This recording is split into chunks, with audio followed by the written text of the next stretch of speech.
फांसी के तय वक्त से पहले शहजादी की बात हुई है अपने परिवार वालों से। अपने माता पिता से शहजादी ने बात की, आखिरी इच्छा के तौर पर कराई गई बात, क्योंकि फांसी से पहले जिसको फांसी दी जा रही है उसकी आखिरी ख्वाहिश पूछी जाती है और शहजादी ने यह इच्छा जताई थी कि वो आखिरी वक्त अपने माता पिता से बात करना चाहती है। 15 फरवरी 2 बजे तय था फांसी का वक्त। शहजादी ने कहा, ये मेरी आखिरी कॉल है।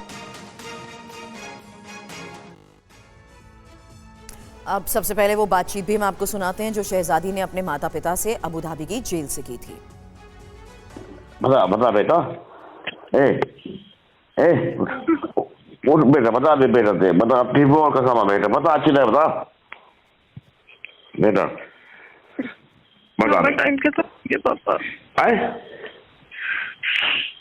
हमारा टाइम खत्म हो गया बस। अरे नहीं बेटा, ऐसे नहीं, अल्लाह लगा ना ना ना, ले बात कर मेरे से। हाँ बेटा, बेटा हाँ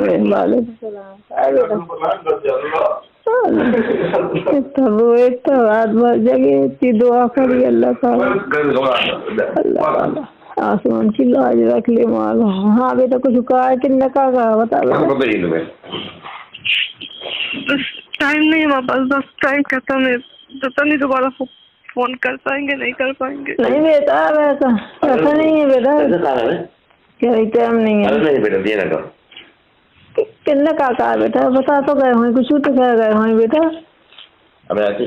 अबे आए थे। स्पीकर ऑन करो, स्पीकर ऑन करो, स्पीकर ऑन करो।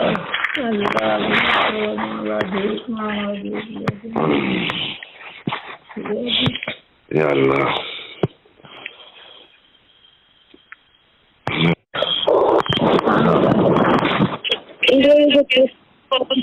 ठीक है।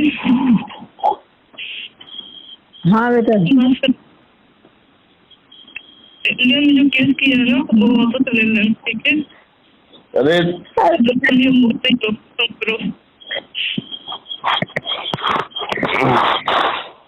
यार जैसे देखो बता दे बेटा, जैसे बताओ भैया, मकसद रिकॉर्ड हो तो बताओ। रिकॉर्ड हो रहा बेटा, बताओ, मतलब आवाज आ रही है, बताओ। वकील साहब को बताओ। हाँ अच्छे से रहना, तो कौन के दुश्मनी वो नहीं देना, जो FIR है वो ले लो वापस, नहीं चाहिए दुश्मनी। वो किस कहते, वकील को बता बेटा क्या करना। वकील को बता, वकील को क्या कहे, कुछ नहीं बोलना, वकील से बोलना कि वापस ले ले FIR, नहीं चाहिए, सुकून चाहिए, बस कुछ नहीं चाहिए। केस लड़ने से सालों केस लड़ते रहेंगे, वापस मिल लेंगे नहीं मिलेंगे। जब तुम ना रहोगे मैं क्या करने की।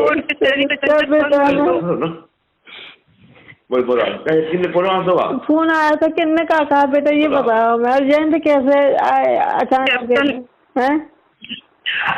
कैप्टन आए थे, उन्होंने बोला बस टाइम नहीं है हमारे पास, उन्होंने हमें अलग से दूसरे रूम में रख दिया है। तो ये शहजादी की आखिरी फोन कॉल है। ये कॉल डिस्कनेक्ट होती है और इसके बाद कोई कॉल अबू धाबी से नहीं आई। 15 फरवरी दोपहर 2 बजे फांसी का वक्त मुकर्रर था। शहजादी अब इस दुनिया में है भी या नहीं, क्या उसको फांसी दी जा चुकी है, कुछ अभी पता नहीं है। हमारे साथ इस वक्त तमाम खास मेहमान मौजूद हैं। महेश सचदेव सर हमारे साथ मौजूद हैं, फॉर्मर एम्बेसडर।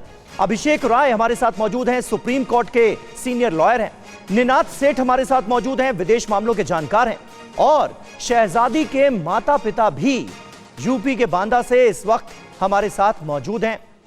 और सबसे पहले शब्बीर साहब, मैं आपसे ही बात करना चाहूंगा। इस वक्त शहजादी के जो माता पिता हैं वो रोते हुए नजर आ रहे हैं। थोड़ा हौसला रखिए, थोड़ा हौसला रखिए, आपके पास ही हम आ रहे हैं। सबसे पहले आप ही से बात करेंगे शब्बीर साहब, लेकिन आपको शहजादी के पिता की बातचीत सुनाएं, बयान सुनाएं, उससे पहले आपको बता दें कि यूपी की शहजादी को अबू धाबी में मौत की सजा आखिर क्यों दी गई थी। बांदा जिले के गोयरा मुगली की रहने वाली शहजादी बचपन में ही किचन में आग से झुलस गई थी। चेहरा जलने की वजह से वो परेशान रहती थी। 2020 में सोशल मीडिया के जरिए उजैर नाम के लड़के से उसकी पहचान होती है और इसी के बाद उसकी जिंदगी में कैसा टर्न आता है ये आपको सुरभि बताएंगे। क्योंकि उजैर ने 2021 में इलाज के लिए उसे पहले आगरा बुलाया। आगरा पहुंचने पर लग्जरी लाइफ का उसे लालच भी दिया। उजैर ने अबू धाबी में अपने रिश्तेदार के पास उसे भेजा। शहजादी फैज नादिया के बच्चे की देखभाल करने लगी और आपको बता दें उस बच्चे की मौत हुई। मौत होने पर आरोप शहजादी पर लगाया गया। समीर। जी हां, और इसके बाद अबू धाबी की कोर्ट ने जांच के बाद मौत की सजा सुनाई शहजादी को। तो यह है पूरा का पूरा मामला और इस तरह से यूपी की शहजादी को अबू धाबी में मौत की सजा सुनाई गई। कुछ और डिटेल भी समीर इस बारे में एक बार चर्चा से पहले समझाना बहुत जरूरी है, क्योंकि किसका क्या किरदार है। ये शहजादी, जिस युवती के बारे में हम, जिस लड़की की बात हम कर रहे हैं, मौत की सजा उसे मिली, अबू धाबी की कोर्ट से यह सजा मिली। बच्चे की मौत का आरोप शहजादी पर लगा। जी हां, और दूसरा किरदार है उजैर, ये लड़का। शहजादी को अबू धाबी इसी ने भेजा। फैज और नादिया ये अबू धाबी का एक कपल है जिनके पास शहजादी को भेजा गया काम करने के लिए बतौर केयरटेकर। शहजादी को बेचने का आरोप भी लगा कि उजैर ने शहजादी को अबू धाबी में बेच दिया। अब देखिए ये दो अहम किरदार, फैज और नादिया, जिनके घर पर शहजादी काम करती थी। हालांकि इनके बच्चे की ही मौत हुई थी और शहजादी के खिलाफ एफआईआर दर्ज करवा दी गई। बच्चे की मौत का आरोप शहजादी पर लगा।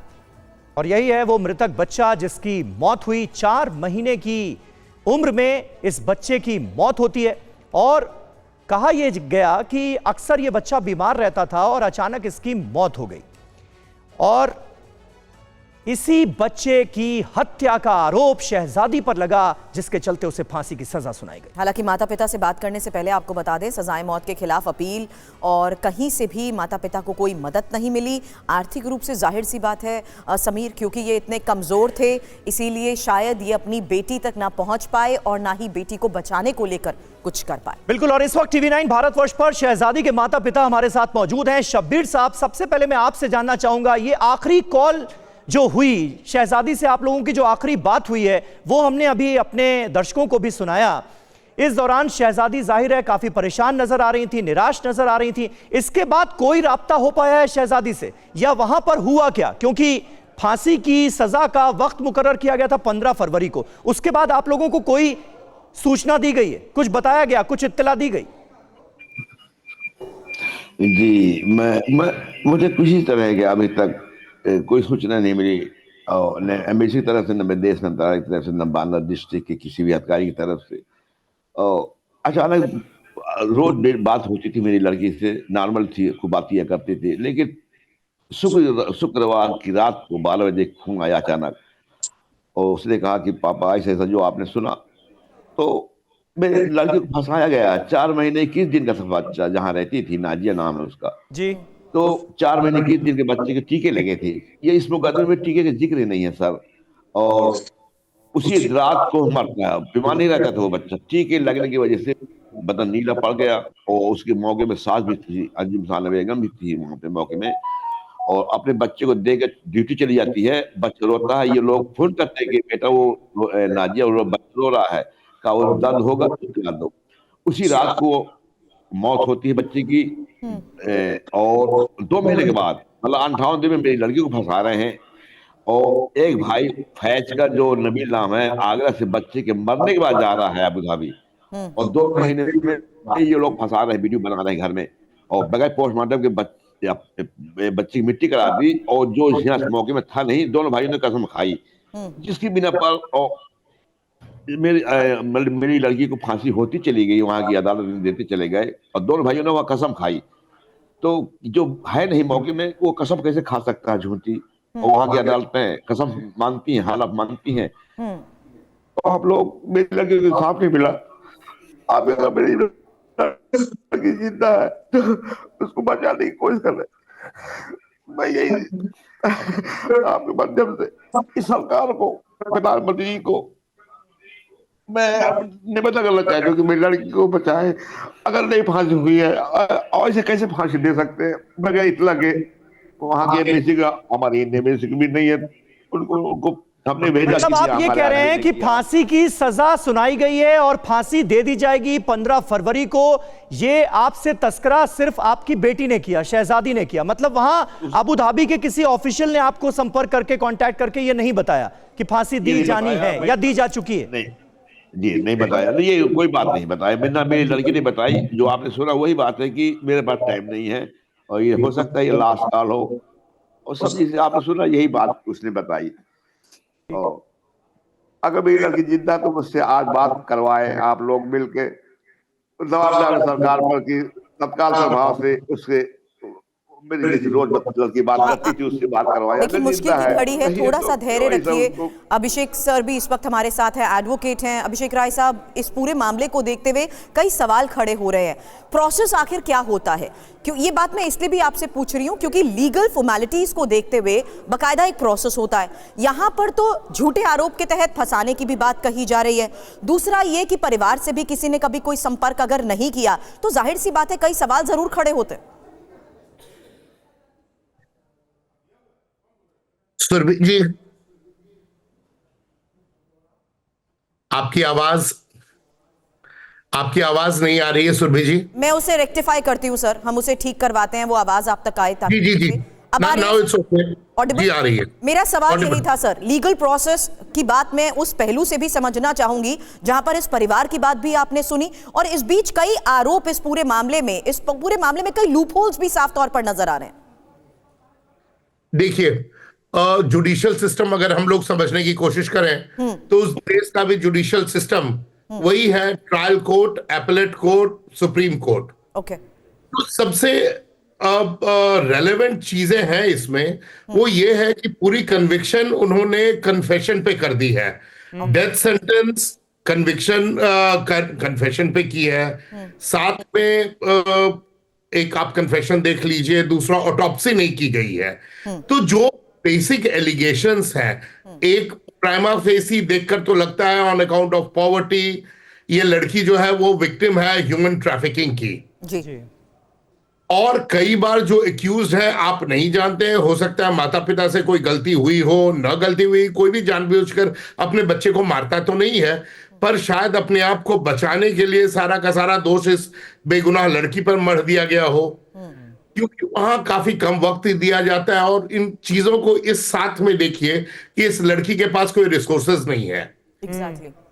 समीर जी, सच्चाई ये है कि कानून जो यहाँ के हैं या बाहर के भी हैं वो रिच के लिए ही बने हुए हैं। ये बड़ी पुरानी सेइंग है, law is of rich, so let's not forget that. जबकि यूएई में काफी वो हुआ है, रिफॉर्म्स हुए हैं, 2020 में काफी रिफॉर्म्स हुए हैं जी। लेकिन फिर भी मुझे नहीं लगता है कि ऐसे हालात में फांसी की सजा देनी चाहिए, specially only based on confession और ऑटोप्सी के बिना कभी नहीं चाहिए। ये आप महत्वपूर्ण बात कर रहे हैं कि अभी तक जो जानकारियां सामने आई हैं उसके बिना पर फांसी की सजा नहीं देनी चाहिए, लेकिन फांसी की सजा सुनाई गई है। वक्त मुकर्रर किया गया था 15 फरवरी का, अब क्या हुआ है ये किसी को पता नहीं है। निनाद सेठ साहब, यहां पर शहजादी के माता पिता इस वक्त आपको सुन रहे हैं। मुझे यह बताइए कि आमतौर पर जब किसी दूसरे देश में हमारे देश के किसी नागरिक को ऐसी सजा सुनाई जाती है तो उसके पास ऑप्शन क्या होते हैं? मतलब लीगल असिस्टेंस क्या भारत की तरफ से प्रोवाइड करने की कोशिश ऐसे केसेस में की जाती है? कितना सहारा मिलता है, मतलब देश की तरफ से कितना सहारा मिलता है अपने नागरिक को अगर कहीं और उसे सजा सुना दी गई? देखिए, बड़ा कॉम्प्लिकेटेड प्रोसीजर होता है। 38 लाख हिंदुस्तानी यूएई में रहते हैं। 38 लाख लोगों को इतनी जल्दी मदद पहुंचाना मुश्किल होता है। मुझे लगता है सबसे बड़ी गलती ये है कि अगर आप यहाँ से जा रहे हैं तो आपने थोड़ा बहुत पढ़ के जाना चाहिए। ये इंडिया नहीं है कि 20 साल लगेंगे, 25 साल लगेंगे, लॉयर लीजिए और भूल जाइए केस। यहाँ पे आपने देखा 2 महीने 3 महीने में सॉल्व हो गया। मुझे ये नहीं पता, अभी एक लॉयर आए थे, उन्होंने कहा ऑटोप्सी नहीं हुई है। मुझे नहीं पता कि उनके पास कौन सी इंफॉर्मेशन है कि ऑटोप्सी नहीं हुई है। जहाँ तक मेरा ख्याल है प्रोसीजर में ऑटोप्सी जरूर एक हिस्सा होता है। तो मैंने अभी तक ये नहीं मेरे को पता कि कहाँ से हुई है। आपने पूछा क्या क्या हमारे पास ऑप्शंस होते हैं। एक होता है, अंग्रेजी में उसे कहते हैं काउंसलर एक्सेस। आपको एक्सेस मिल सकती है आपके राजदूत से या राजदूतावास से, जो आपको समझा सकता है क्या हो रहा है या क्या नहीं हो रहा। महेश सचदेव सर से भी इस बारे में सवाल करने से पहले एक बार फिर से मैं शहजादी के पिता, क्योंकि हमारे साथ हैं, माता पिता हमारे साथ हैं। साहब, मैं आपसे इस बारे में सवाल कर रही हूं क्योंकि उज्जैर के बारे में कोई संपर्क, क्या किसी अधिकारी के साथ आपकी कभी कोई बातचीत? मेरी वहां से किसी भी तरह की बात कभी नहीं हुई लड़की के अलावा। लड़की ने बताया था एक बार, 1-1.5 महीना पहले, कि 2 अधिकारी आए थे एम्बेसी से और उन्होंने मेरे पूरा बयान लिया और ये कहा था कि तुम बहुत दुबली हो, खाना खाती जाना, कि आपने माँ बाप से नहीं मिलना तुम्हें, और हंसा के गए थे पूरा बयान कि हम तुम्हें छुड़ाएंगे, घबराना नहीं। और बस यही बताती थी जैसे। और अचानक ही ऐसा कोई तारीख भी मुकर्रर नहीं हुई और ना एम्बेसी को खबर भी है, ना हमको खबर है किसी अधिकारी द्वारा, ना कुछ भी। मैडम, मैं यही परेशान हूँ कि मेरी लड़की जिंदा है या नहीं, मुझे ये सिर्फ जानना है। किसी भी जरिए से मुझे मालूम चल जाए कि मेरी लड़की जिंदा है, नहीं, ये बात तो आप मुझसे सही बात कर रहे हैं करूंगा। अगर शब्बीर मर गई तो मुझे बता दी जाए। नहीं, और ये आपका हक भी है, ये आपका हक भी है कि आपकी बेटी के साथ क्या हुआ, सजा मिली नहीं मिली, अभी वो किस हालत में है, ये आपको पता होना चाहिए, ये आपका हक है। लेकिन सुरभि ने सवाल किया था उजैर नाम के लड़के को लेकर। ये उजैर अभी कहां है और उसके जरिए पता चल पाया? उसने जबरन भेजा या फिर शहजादी खुद से गई थी अबू धाबी काम करने के लिए? ये उसने लालच दिया सर, जो लॉकडाउन में रोटी बैंक बांधा है, उसमें काम करती थी एनजीओ में जी। और जब लॉकडाउन लगा तो ये सब काम कम हो गए, तो फेसबुक के जरिए उससे बातचीत होने लगी। उसने कहा, लालच दिया, उसका थोड़ा फेस बिगड़ा हुआ था, जली हुई, आप देख रहे हैं जी जी। तो उसी के उसमें चली गई। 3 महीने की वीजा में गई, फिर उन्होंने 2 साल का भी वीजा बनवा लिया उसकी बगैर मर्जी के। साहब, लेकिन एक छोटा सा सवाल इस आधार पे, क्या आपने उजैर के खिलाफ यहाँ भारत में भी कोई शिकायत दर्ज कराई या उस तक पहुंचने की कोई कोशिश की? क्योंकि आप आरोप लगा रहे हैं कि आपकी बेटी को फंसाकर जिस तरीके से वो लेकर गया। न्यायालय द्वारा मैडम सर, मैं एसपी के चक्कर लगाए, 12 एसपी के मोटो थाने के लिए, लेकिन नहीं सुनी गई मेरी। तो मैं वकील करके सीजीएम से न्यायालय द्वारा 4 लोगों के नाम एफआईआर, फैज, नाजिया, उसकी सास, मतलब नाजिया की सास, फैज की मां अंजुम साना बेगम और उजैर उर्फ पन्ना चौधरी, इस 4 के नाम एफआईआर भी हुई।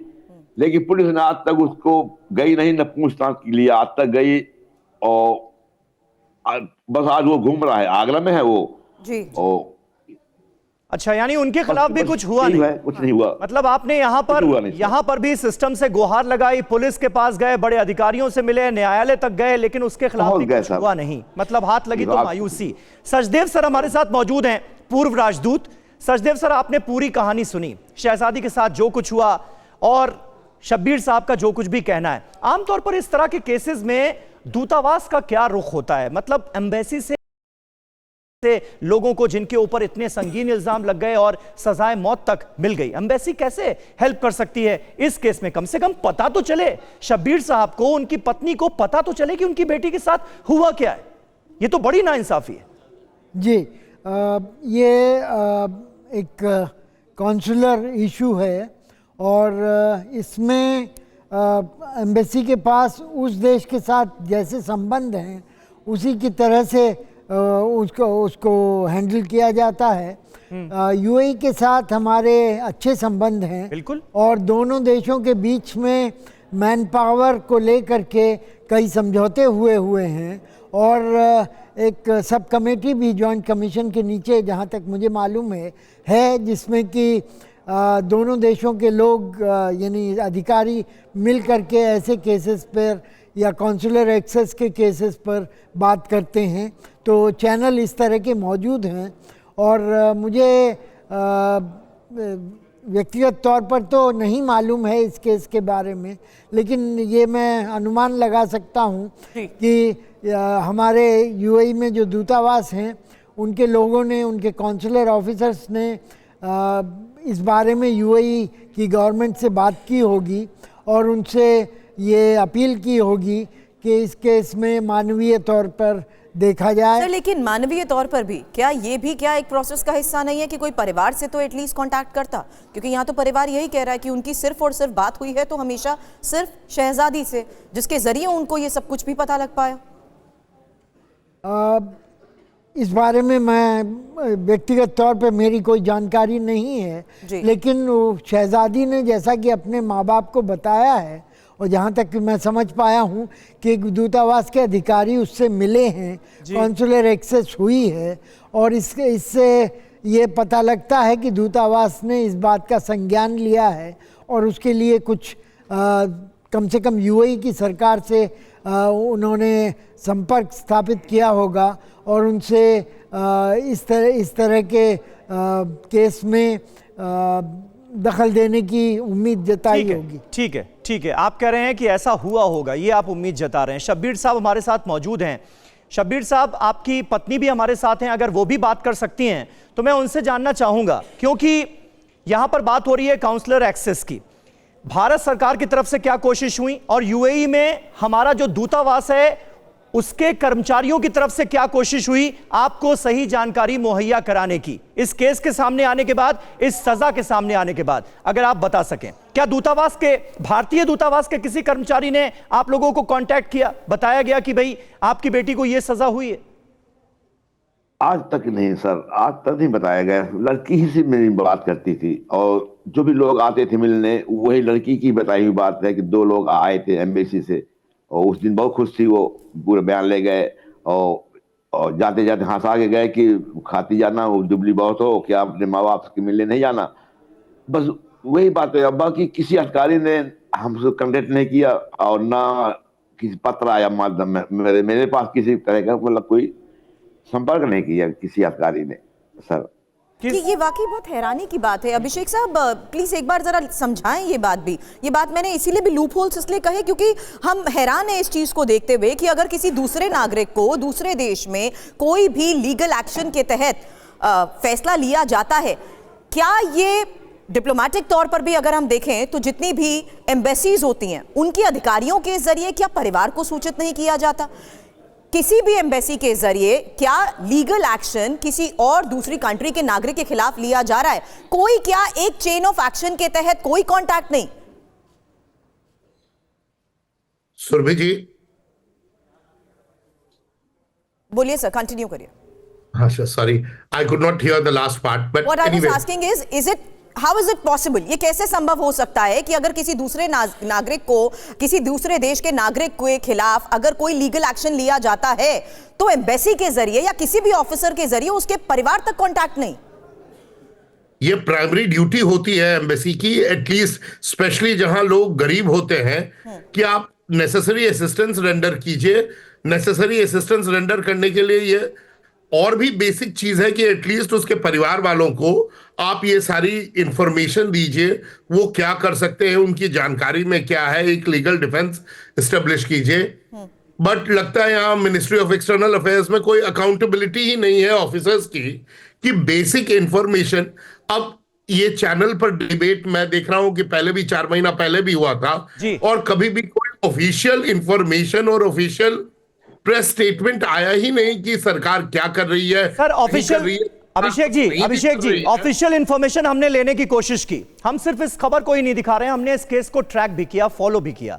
एमईए का यह कहना है कि इस मामले में ऑलरेडी भारत सरकार की तरफ से रिव्यू पिटीशन दाखिल की जा चुकी है। ये एक लाइन का स्टेटमेंट हमें मिला है, लेकिन क्या इतने भर से जिम्मेदारी पूरी हो जाती है?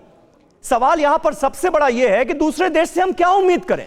यूएई में यह सब कुछ हो रहा है, अबू धाबी में यह सब कुछ हुआ है, वहां जो कुछ हुआ, वहां पर जो ऑफिशियल्स थे उन्होंने जानकारी नहीं दी, परिवार को समझ में आता है, वहां से हम ज्यादा उम्मीद भी नहीं कर सकते, लेकिन अपने देश से तो हमें उम्मीदें ही उम्मीदें। तो कम से कम यहां के अधिकारियों को, हमारे दूतावास के कर्मचारियों को तो इस परिवार से संपर्क करना चाहिए था, वो क्यों नहीं हुआ? एक और चीज ऐड करना ये इसका अगर आप अभिषेक जी एक जवाब दे पाए। और अभिषेक सर सवाल यह भी कि परिवार ने उस शख्स के खिलाफ भी एक्शन और एफआईआर दर्ज करा रखी है, उज्जैर, जिसके जरिए वो अबू धाबी पहुंची, वो परिवार जो उसके ऊपर आरोप लगा रहा है, यहां पर रहते हुए भी किसी तरीके का कोई एक्शन नहीं। सुरभि जी देखिए, मल्टी प्रोंग स्ट्रैटेजी होनी चाहिए थी आपको। यहां पर अगर इन्होंने एफआईआर दर्ज कराया था, इनकी बात को सुनकर प्राइमा फेसी आप बता सकते हैं कि ह्यूमन ट्रैफिकिंग का मामला है। 2 इन्होंने कहा कि वो अपनी मर्जी से गई, लालच में गई, बट भारत में कानून के हिसाब से इस तरह का लालच किसी गरीब आदमी को देना इटसेल्फ वो चीटिंग के डेफिनेशन में आता है। और इस तरह से चीटिंग करके इस लेडी को ले जाया गया, ये क्रिमिनल ऑफेंस है। प्राइमा फेसी जब तक उसका कंसेंट बिल्कुल फ्री फेयर नहीं है तब तक ये चीटिंग है। उसका कंसेंट फ्री फेयर हो नहीं सकता है सुरभि जी, क्योंकि वो जिस हालात अभिषेक जी यहाँ पर एमईए की क्या रिस्पॉन्सिबिलिटी है, दूतावास के कर्मचारियों की क्या जिम्मेदारी है? सवाल तो वो भी है ना, मतलब हमारे ही दूतावास के कर्मचारियों ने परिवार को इन्फॉर्म नहीं किया। मैं आपको बता रहा हूं, छोटे से छोटे देश, मैं एक केस कर रहा था अजरबैजान का। जी। अजरबैजान के नेशनल थे और वो उनके यहां से फर्स्ट सेक्रेटरी या थर्ड सेक्रेटरी ट्रायल के हर डेट पर वहां कोर्ट में खड़े रहते थे। क्या हमारे यहां से लोग जाते हैं? क्या वो जाकर ट्रायल में एवरीडे रहते हैं खड़े? वो बिल्कुल रिपोर्ट बनाकर वापस भेजा करते थे अपने एम्बेसी को और वहां से। अंडरस्टूड।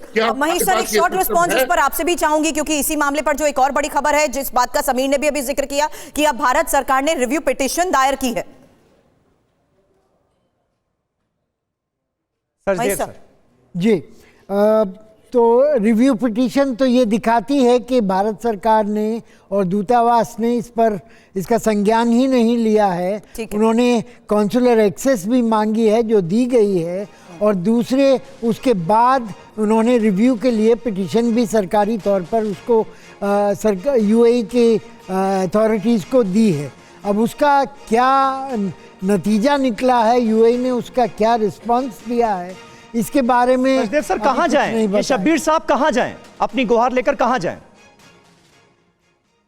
गुहार देकर वो जो विदेश मंत्रालय में कॉन्सुलर विंग में जा सकते हैं, और जिनकी की जिम्मेवारी ये बनती है, और उनके साथ संपर्क रखें। ठीक है शब्बीर साहब, ये राय आपको किसी ने दी, आप क्या कोशिश करेंगे अब? अभी तो बस घर में इंतजार है कि सच है या झूठ है, जिंदा है या नहीं है। बस ये इंतजार करने के बाद जो वकील करेंगे वकील जो सलाह देगा वही करेंगे सर। और मैं थोड़ा कमजोर हूँ घर से, तो जो जैसा कुछ कहेंगे, जैसा आप लोग। बहुत बहुत शुक्रिया शब्बीर साहब, बहुत बहुत शुक्रिया हमसे बात करने के लिए। और हम समझ सकते हैं आपके इमोशंस, आपकी भावनाएं, और ये बड़ा हैरत अंगेज है ये जानना, ये सोचना कि किसी तरह की कोई मदद मिल ही नहीं रही है इस परिवार को, और ये करे तो करे क्या। सिर्फ इतनी सी दरख्वास्त है उनकी, क्यों नहीं ये पता चल जाए कि उनकी बेटी को फांसी की सजा हो गई है या नहीं हो गई। लेकिन ये सवाल जो है ये इतना मुश्किल हो गया कि इसका जवाब किसी के पास है नहीं। बहुत बहुत शुक्रिया, हम उम्मीद करेंगे कि आपकी परेशानियों का कुछ हल निकले।